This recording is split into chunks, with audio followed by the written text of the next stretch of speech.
Membership terminated. Strike.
What do you think you're up to, Campbell? What does it look as though I'm up to? Don't ask damn fool questions, man. That's my car, you busted! Oh, to hell with it! Lunatics like you oughtn't to be on the road. You can see that in there. Try seeing out here. What do you think you're up to now? Who do you think you look like? Jack the Giant Killer. You're a proper fool, man. But you'll pay for any dents in my car. Aye, and any scratches on the paintwork. I'll see you in hell first. Now, see here, Campbell. Come back here, man. I have not finished with you by any manner of means. Campbell! Campbell, see here!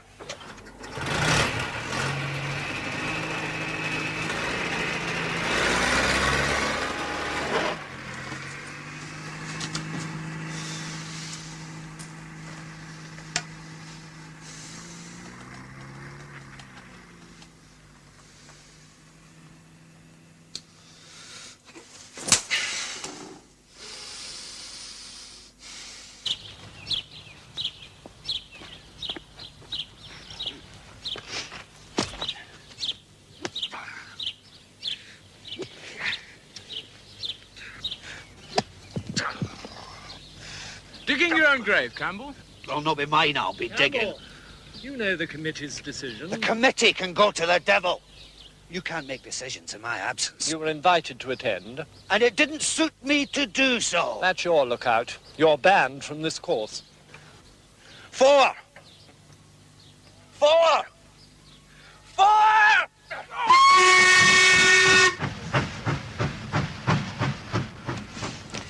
Kakubri, here we come. You know, Bunter, I can almost smell the bracken. Hey, what's the idea? We're approaching another tunnel, my lord. Oh, are we, Richard?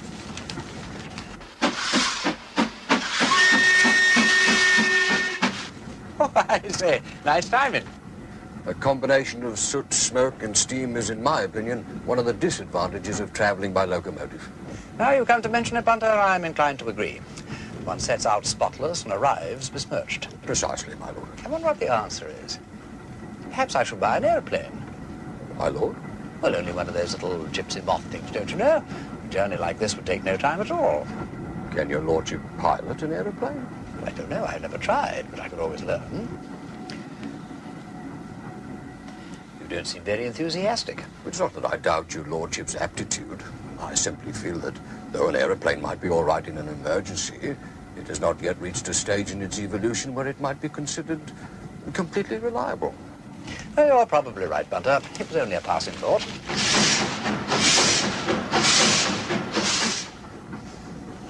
Ah, daylight. I say, just look at that view. Yes, most agreeable. We shall be arriving in exactly 5 minutes, my lord, so if you'll excuse me.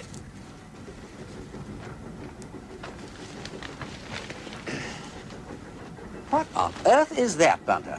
A paint box, my lord. Great Scott. Do you mean to say there is yet another light hidden under that bushel of yours? I have a humble talent, my lord. Well. I never knew. No, neither did I, my lord, until you sent me on that sniping course to Bisley in 16. Well, I sent you on that to learn to snipe, old lad. You never said anything about secret art classes on the side. No, indeed, my lord, but part of our instruction required us to make panoramic sketches to be used as points for the artillery. My efforts were greatly approved. And you have been a secret artist ever since? Well, not constantly, my lord. I did a great deal after the war. I developed quite a technique in watercolors. Yes, my sunsets have been very highly praised.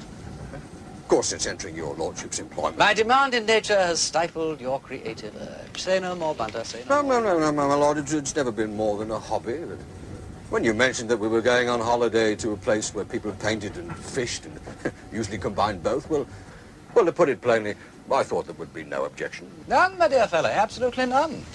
In fact, not only is Galloway a haven for artists, a sort of St. Ives of the North, as you might say, it also boasts the finest sunsets on earth. No, you paint away to your heart's content, old lad, far from the madding crowd.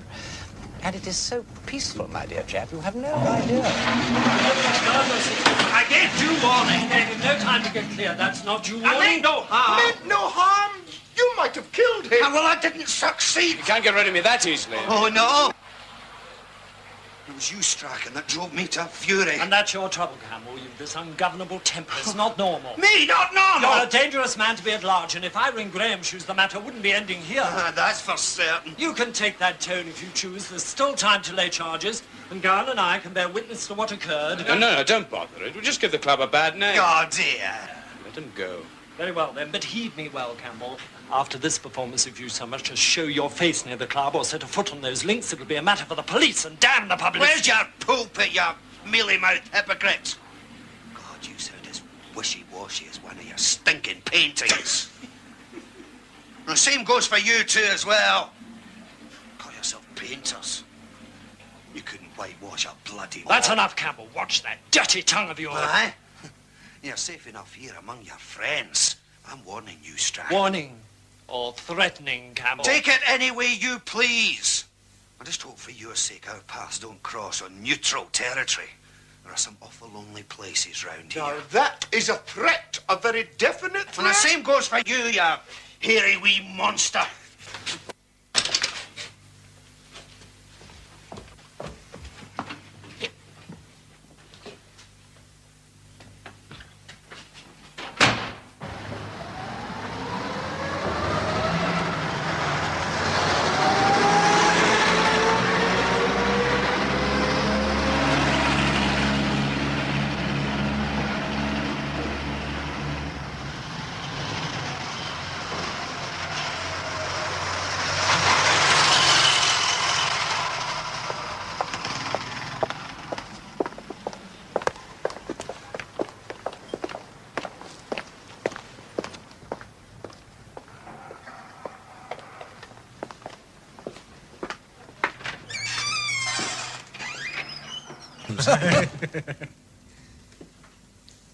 Good day, Mr. Murdoch.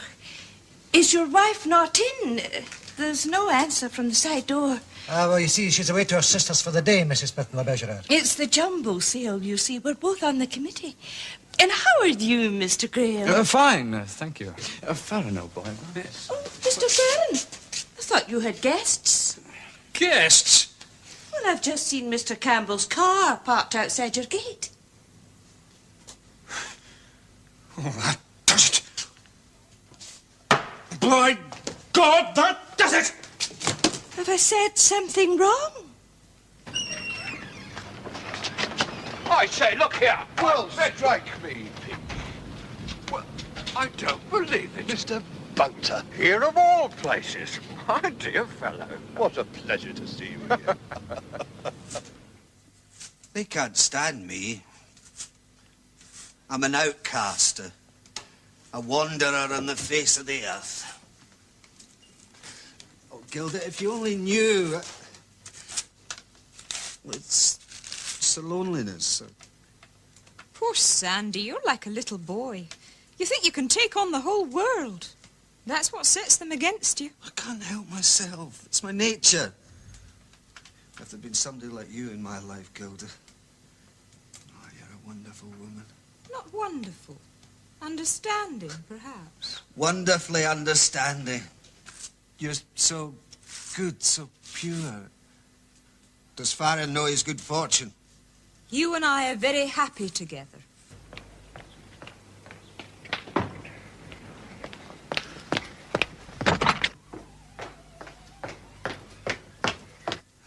You sustain me if I hadn't you to come to. But I'm here. I am here. And so am I. Well, now, Hugh. Quiet, woman. You, Campbell, stand up, man. Good God. You disgusting, maudlin brute. Get out of my house. Do you hear me? Get out!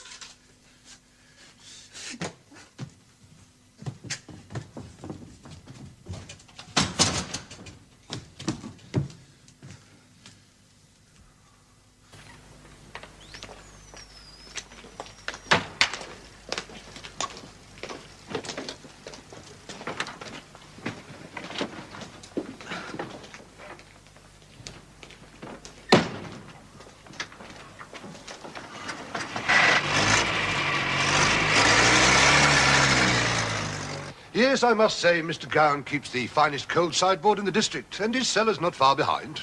And only you and Mrs. Alcock to look after him? No. There's Hammond the chauffeur, Betty the housemaid. Oh, here she is. Oh, Mr. Alcock, there's no salmon and there's no trout. Oh, trust a Scottish fishmonger to make a scarcity out of an abundance, eh? Never mind, my dear girl. I'm sure we shall manage somehow. Oh, we were just talking about you, Betty. This is Mr. Bunter, gentleman's gentleman to Lord Peter Wimsey. Oh, it's a real pleasure, Mr. Bunter. I'm very privileged, Betty. Yes, well, run along. There's a good girl. Tell Mrs. Alcock I'm coming. Yes, sir. Goodbye, Mr. Bunter. A bonny wee lassie. She does her best. Yes, I think I can honestly say we're a happy household. Modest, but happy. And considering this is the back of beyond, you'd be surprised, my dear chap. We run a very pleasant servants' hall. It's small, but very pleasant. Indeed. You must drop in one evening for a glass of port. I should be delighted. Why not tonight? Well, if his lordship doesn't require me, Leave it at that, then. Come if you can. I shall look forward to it. A bientôt. Goodbye, my dear fellow.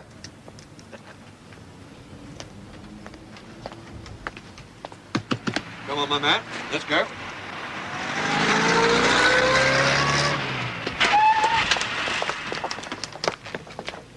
I say, Now, look here. Willie, give us a whiskey, for God's sake. A large one, man. No one of your English measures. Get a move on. I'm going to get drunk tonight. Bloody drunk, for a change. All right, Mr. Campbell. Keep your voice down. There's no need for shouting. And kindly remember there is a lady present. And dozens of houseboys. Hi, Mr. Campbell. I haven't seen you for ages. Good evening to you. Did Mr. Farron find you just now? I think he was looking for you. Yes, well, I must be going. I've got to see a man. So must I. What will people be saying? A lady in a public house? You've no idea how difficult my position is, Mr. Campbell. Well, a widow in such a straight-laced little community can't be careful enough, but it isn't easy. Especially when one has been used to all the social life one gets in the colonies. Now, I do have your promise, don't I, Mr. Graham? Dinner with me in my little house this week. Now, I know you bachelors never look after yourselves properly. I'm sure you must be half-starved. Well, I'm terribly busy all this week. It's very kind Now, of you. I can't believe it's possible that you're busy every evening, and you did promise. Now, Mr. Murdoch will bear me out in that. Eh? Oh, yes. Mr. Graham definitely did promise you, ma'am. There's no doubt about that. There you are. Shall we make it tomorrow, Tuesday, 7:30? Now, you do know where I am. It's that wee bungalow down by the harbour called Bangalore. Now, I really must fly. Goodbye, Mr. Campbell. Au revoir, Mr. Graham. Mr. Murdoch, will you let me out the side door? I think it'll be safer. Au revoir again, John.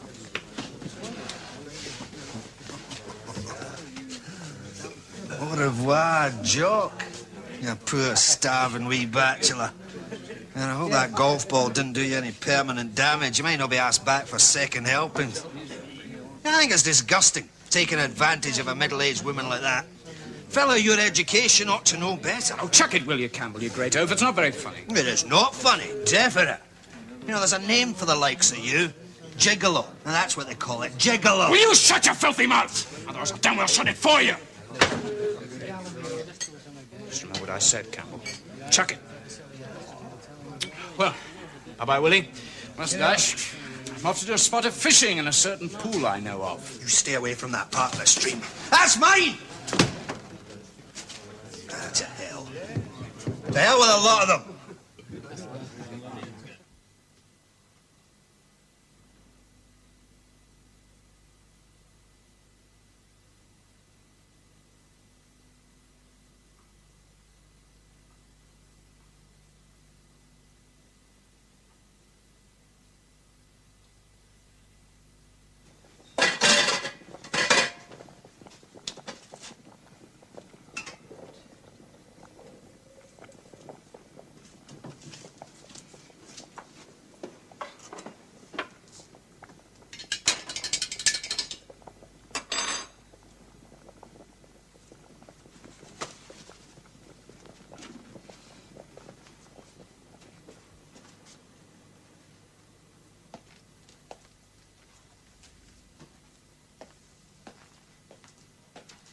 That was a superb leg of lamb butter. Jiggot, my lord. What was that? Yes, of course, we're over the border now, aren't we? Likewise this plate. It's an ashet. By Jove, you pick up the lingo uncommonly quickly, old lad. In my opinion, both words are corruptions, my lord. Mm-hmm. Dating back to French influence at the time of Mary, Queen of Scots. Un gigot, une assiette. Really? Yes, well, now you come to mention it. My dear Bunter, you are a positive mine of erudition. Thank you, my lord. I trust that everything is to your lordship's satisfaction. Very much so, thank you. Good. After the flesh pots of London and the money bags of Monte, one requires time off for the simple life. I intend to sleep long and late, meditate on my misspent youth, catch some spiffing trout, and interrupt the whole glorious monotony with the odd round of golf. More to the point, of course, is everything to your satisfaction. Yes, it did, my lord. Of course, as your lordship intimated, we lack a few modern conveniences. The kitchen, for instance, is a trifle primitive. Primitive? Particularly the plumbing. One single tap in the yard hardly constitutes what we understand by the word running water nowadays. Ah, yes. Well, I'm sorry about that, Bunter. A bit like the old days in Flanders, what? Precisely my feelings, my lord. However, it is merely one of the hazards of rented accommodation. I'm sure I shall be able to manage all right. Well, I shall be astonished if you don't. But now, Bunter, why don't you trottle round and take that glass of port off your friend? What's his name? Alcock. You're sure, my lord? Well, I'm positive. I have my own plans. I am going to renew my acquaintance with local society. I am off to the Selkirk Arms to sample Mr. Wally Murdoch's best bitter. No, I can't possibly accept that. It's true. I mean, your average Scotsman is no more capable or intelligent than your average Englishman. So how are all the big administrative posts in London held by Scots? Tell me that, huh? Well, I suppose it's got something to do with what Dr. Johnson said. Don't quote that blithering old windbag of me. Sir, let me tell you, the noblest prospect a Scotchman ever sees is the high road that leads him to London. Michael Waters. You're a mongrel. One on the right. Aye. They say he's a very fine artist, but I haven't seen him work. England never conquered Scotland. If we want home rule, by God, we'll take it. There we go again. Well, you couldn't stop us. There's no fighting men in the world who are Scots. Ask anyone. Anyone who was in the war. Hey, you. It's true what I'm saying, isn't it? Well, I wouldn't go so far. Well, I wouldn't go so far. Oh, bloody assassin, I know it. Hey, look, man, it's true. What happened when a whole English regiment started going to pieces at Wipers, huh? The High Command sent in Scottish officers to take control. By God, they did the job.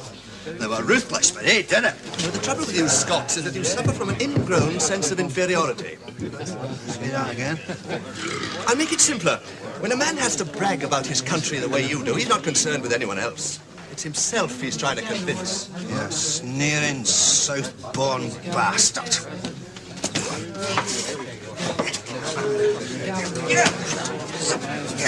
I'll break your blasted neck.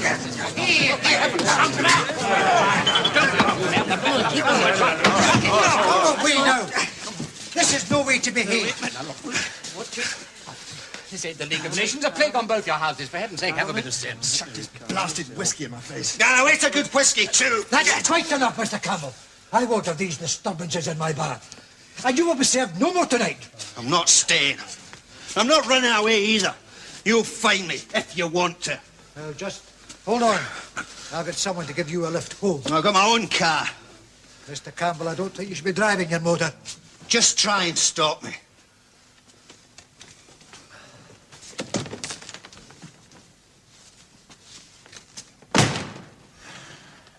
Dear.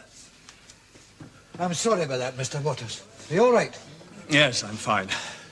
I'm sorry if I was rude about the Scots, but really, that fellow ought to be annihilated. Don't worry about that. I'm quite sure you didn't mean what you said. I didn't. All the same, I think I'll be getting back. Oh, now, I wouldn't be in too much of a hurry about that. Best let Campbell get away and sleep it off. He won't remember a thing about it in the morning. You're quite right, Willie. Come on, old lad. Drowned remembrance of the insult in the wine of the country. Let's have your glass. My name is Wimsey, by the way. But, Hugh, that's what's made our life together beautiful. Mutual trust and respect. Aye, and both go flying out the window the moment that dirty dog comes sneaking in here behind my back. He's a friend. Do I question your friendships, your particular friendships? If you're talking about Henry Strachan, he and I are fellow painters.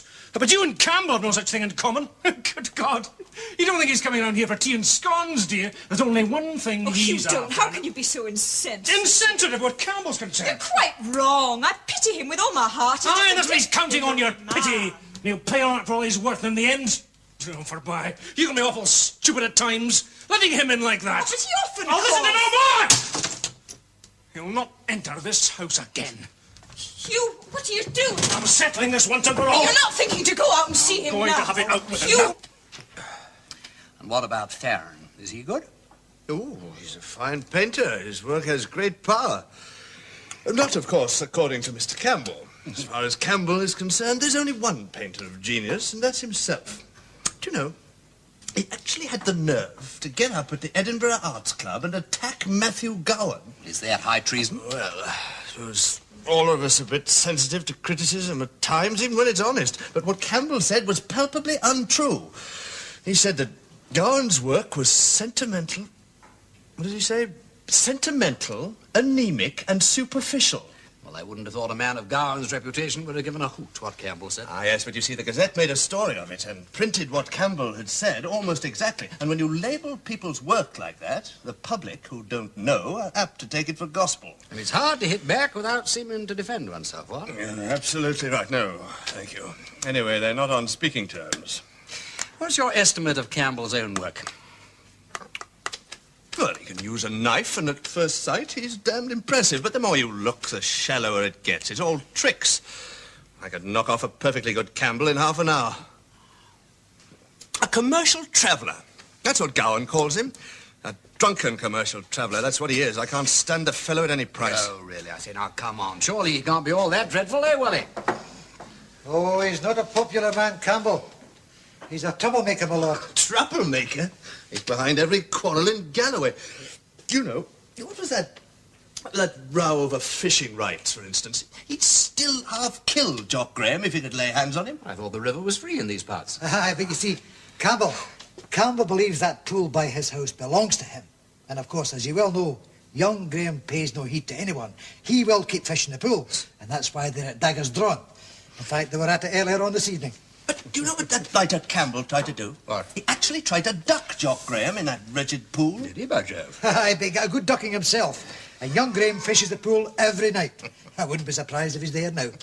But if I was you, old chap, I would let Campbell breathe his own will. He ain't worth bothering about. And that's him just leaving now. He's been waiting out there all this long time.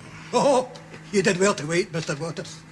You don't imagine I'm afraid of Campbell, do you? Well, of course not. But it's bad form for sober men to hit defenceless drunks. Where do you live in, Waters? I got digs just up the street, near the toll booth. Oh, that's handy for me, too. walk together then, shall we? Fine. You wouldn't happen to know two delightful old chums of mine, I don't suppose. Thank you so much. The Misses Selby and Cochrane. Yes, they live a few doors up from me. Do they really? I say, what a small world. Well, thank you so much, Wally, old lad. Good night, my lord. Good night to you. Good night. Oops, a daisy. Steady the buffs. Good night, Mr. Waters.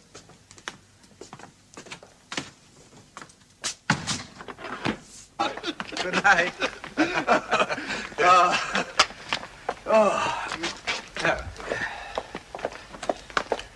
Can you manage? Yes. Thanks, sir, man. Good night. Good night.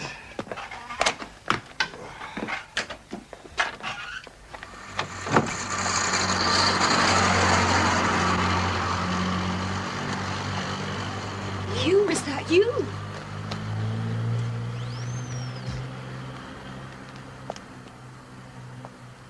Gilda! How am I supposed to know? It's not my fault if a stupid English swine.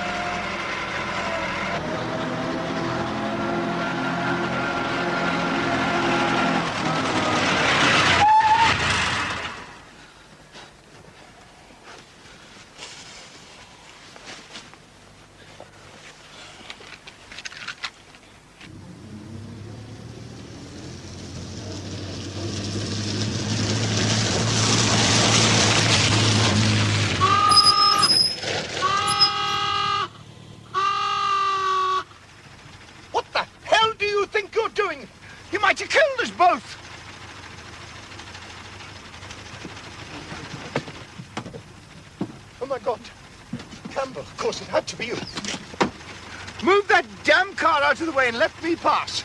Let you escape? Not likely. You rotten little bearded gnome. Get that thing out of the way. I'm in the mood for a scrap, Mr. Bloody Cowan. I'm gonna smash you to smithereens. Oh, come on.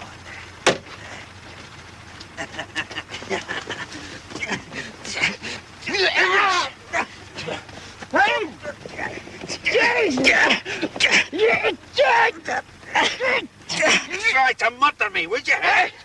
That was a big mistake. Come on. That's the end of the road for you, Cowan. Come on, you're mad. Now look at I tell you, mine was drink now. Let me up! A King Dick Spanner. I could smash your skull at an eggshell. Come on. There's no subtlety in that. No enough pain. I carry it for sharpening pencils. What's it, Matt? I'm afraid the edge is a bit rough, Cowan.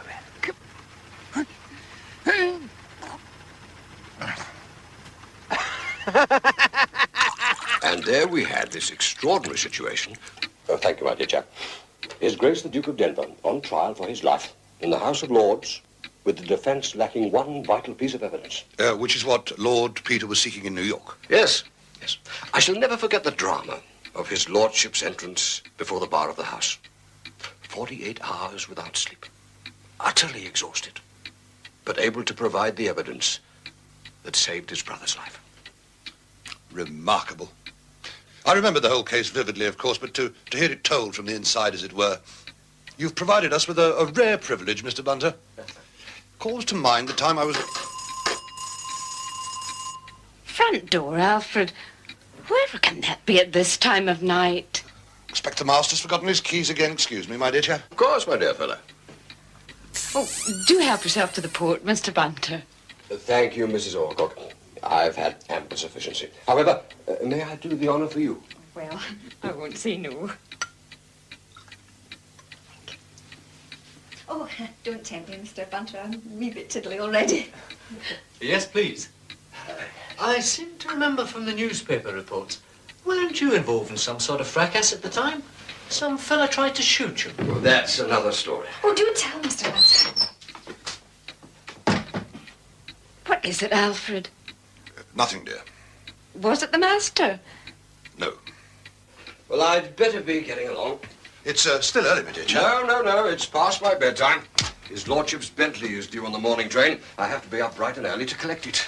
Well, we won't press you, but it's been a great honour having you here. You must come again, Mr. Bunter. The pleasure has been all mine, Mrs. Alcock. Betty, why don't you show Mr. Bunter the shortcut back? Oh, may I? I wouldn't dream about it, really. No, I insist, and so does Betty, don't you, my dear? If you say so, Mr. Alcock. Come on, Mr. Bunter. Well, who am I to disobey such agreeable orders? Yeah. Well, thank you again, Mrs. Alcock. And good night, Mr. Hammond. Good night, old fellow. Night, old chap. Good night. I want to hear that other bit next time. Yes, of course, of course. I thought I'd best get rid of the girl. Never mind her. What's happened? Something so appalling. I don't know how to tell you. That sound is music to my ears. How is the old lady, Bunter? In superb condition, my lord. No scratches? No, the LMS have treated her like a queen. Which is no more than her due. As far as I'm concerned, this motor has royal blood in her veins. Yes. May I inquire what your lordship's plans are for today? Our plans, Bunter. My lord? I am going to take you on one of the most splendid jaunts in the world. By way of Gatehouse, Kirkdale, and finally out into the hills beyond Newton Stewart. A perfect day for a perfect occasion, what? Yes, indeed. Most clement weather. And when we get there, Bunter, I shall proceed to whip the burn with the cardinal while you set up your easel and prepare to paint a masterpiece. Waters of the Minnoch with fishermen in foreground. Certainly, my lord. Will you require a picnic hamper? We shall, Bunter. Well, I've procured a loaf still hot from the bakery and some fresh dairy butter. One hardly needs more. However, to paint the lily, as it were, may I suggest some pâté de foie de Strasbourg, followed by some cold roast capon and a green salad, to be washed down by a bottle of muscadet, cooled in the very same said minute? A suggestion of genius. Act on it instantly. Oh, and Bunter. My lord? Bring the spirit stove and frying pan. If my luck matches my skill, I think we can expect 2 fat trout twixt the foie gras and the capon. Mrs. Bunter. My lord, your lordship. Mr. Bunter, this is my wife. What's that you're saying? Oh, it was nothing, Mrs. Alcock. I was just talking to myself. Bless my soul, they do say that's the first signs of madness. You were a long time showing Mr. Bunter the shortcut last night. Well, we were talking. He's a wonderful talker. That's so. Give the devil his due. He also has a roving eye, and if you were a daughter of mine, I wouldn't let you out of my sight with him for a moment. Yes, Mum. Shall I get Mr. Gowan his breakfast? There's no need. Oh, is he ill? Certainly not. That was a messenger came last night. Mr. Gowan's mother is ill. Mr. Gowan took the train to London. I'm sorry, then. Of course, Betty, we all are. There's another thing. Betty, will you listen? He wants no one going up to the top floor of the house in his absence. Whatever not? Well, that's his business, not ours. Just you remember now, no staff ever had better employment than we do with Mr. Gowan, but he's very strict on obedience. So remember, those are orders. Yes, Mum.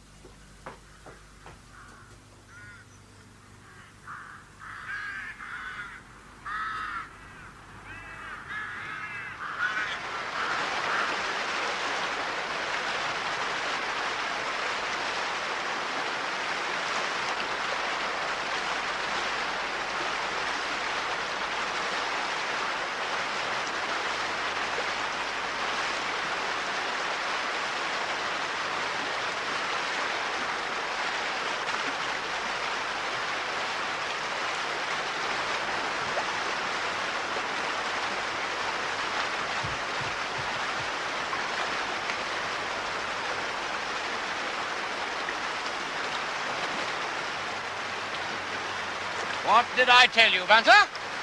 That's 2 for lunch. Anything hereafter may be regarded as bonus. Excellent, my lord. Your enthusiasm overwhelms me.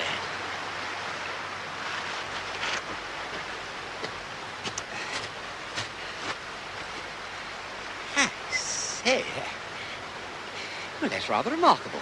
Thank you, my lord. It's only 10 a.m., old chap. A bit early for a sunset, what?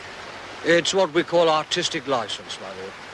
Sunsets, by their very nature, are transitory, so I like to get in early, so to speak. Do you really? I say, how uncommonly interesting. And now, having put your lord and master firmly in his place, kindly tell me what knotty problem furrows your brow. It's not so much a problem as a puzzle. Do you see the promontory above the waterfall? I do. Does your lordship observe anything unusual about it? Like I see a two-seater on the skyline. Ah, yes. Yes, near to the edge there is an easel with a canvas on it. Well, I have already told you, Bunter, the whole district swarms with your fellow artists, and on yonder promontory is one of them. There is nothing the least unusual about that. No, my lord. I see exactly what you see. I see the car and the easel with the canvas on it. I do not, however, see a fellow artist. Well, that hardly constitutes a mystery. No doubt you could explain a dozen reasons for his absence.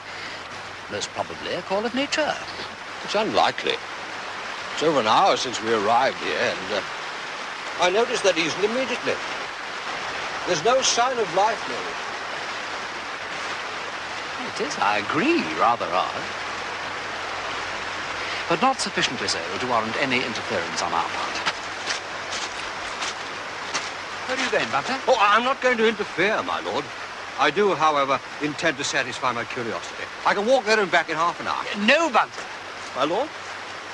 Bunter, I am enjoying myself, and I want to go on enjoying myself. Let's not satisfy your beastly curiosity. As your lordship wishes. Now, just you listen to me. The idea of walking over there is quite absurd. We'll go in the car.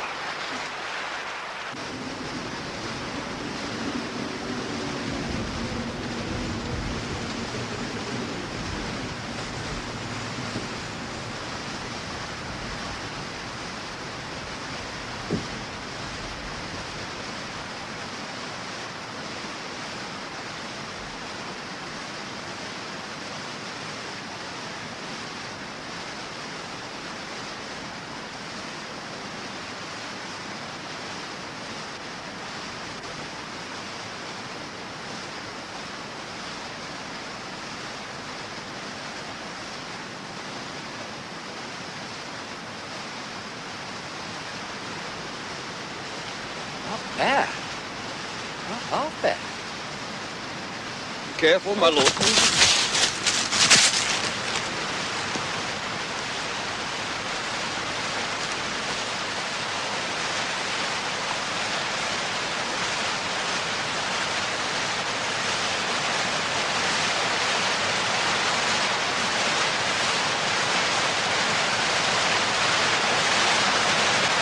I think I'm up there, man.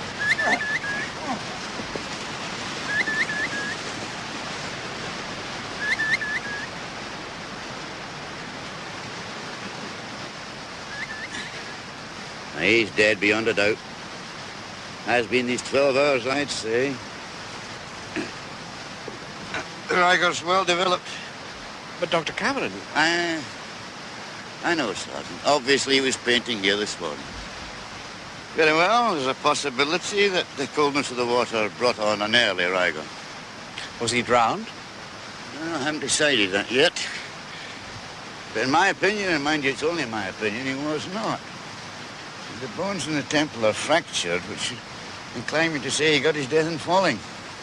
But the bump on the head might have only made him unconscious. The actual cause of death might still be drowning. It's true. He's lying with his face in the water. There are abrasions here and here, which look like post-mortem injuries to me. And here's where he got the big dunt. Nature has well protected the brain in those parts. The skull there's remarkably thin, where a trifling blow would crush it like an eggshell. Well, you'd make a fine surgeon. Providence has given you the hands for it. But not the head. Well, he's certainly been knocked about a bit. So would you have been, my lord, if you'd stepped back on the cliff yonder? Indeed. You know, I don't mind betting that this was the most popular thing that Campbell ever did. Nothing in his life became him like the leaving of it, eh, what? Constable, you better get down to the road and hail the ambulance when it gets here. Let's have another look at that painting. Come on, Hunter.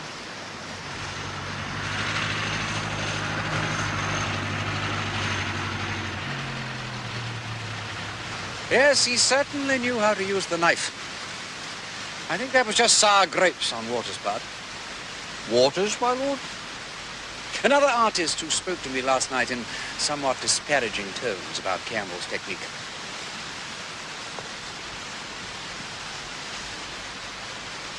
Now look at this, Bunter.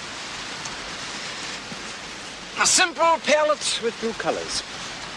Economy of means allied with a richness of result. I like that. Highly professional. Let's see what he's got over here.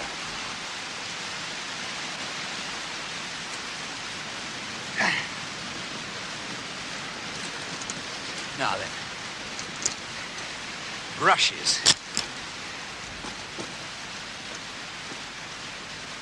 One tube of vermilion spectrum, almost unused. One tube of ultramarine number 2, half empty. One chrome yellow, another of the same, practically empty. One handkerchief. One lead pencil. One corkscrew. And one packet of cigarettes. That's all.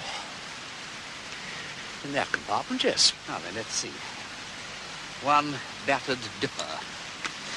One small sketchbook. One tube of Viridian Cobalt. One Crimson Lake. One Rose Madder. What's this?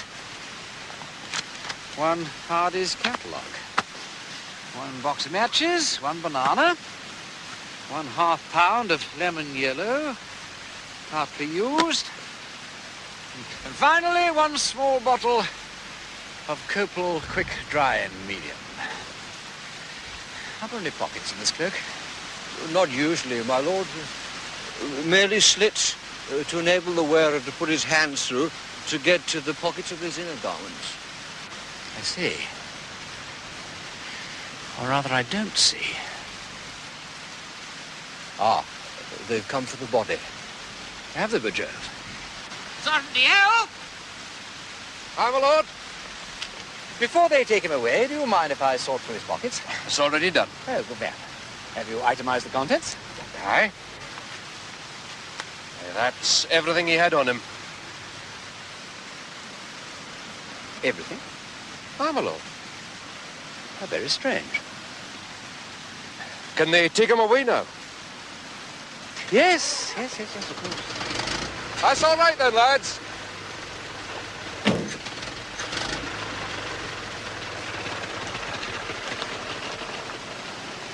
Something on your mind, is there? Yes. You know, there is something funny about this, Sergeant. At least there may be. Something's missing. Look, get your people together. We must hunt for it now. We mustn't waste a minute. But what are we looking for? Oh, for heaven's sake, ain't it obvious? A tube of paint about that size. Certainly not smaller, just conceivably larger. It'll be important, then, to your way of thinking. Yes, Sergeant. Incredibly, urgently, desperately important. It might have gone over the cliff with him, in which case it may be lodged in a rock cleft or lying in the shallows at the bottom. Would you and the constables be kind enough to have a look and, quite literally, leave no stone unturned? If you say so, my lord. Thank you. I'll search his car. Come on, Ross. Mingus. There goes the ambulance. I'd best be getting along. Look, can you wait a few minutes more? If there's a reason, I dare say my patients will survive without me for another quarter of an hour. And if there is no reason, you can blame me. Bunter, I need a hand.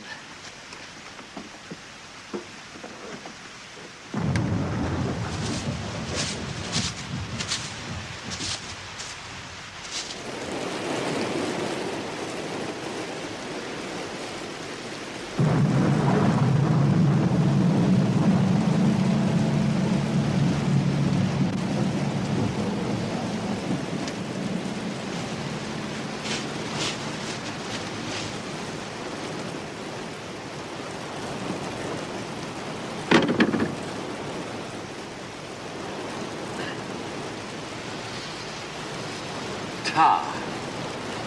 There's a small tar mark on Campbell's jacket. There's a smear on the rug, too, my lord.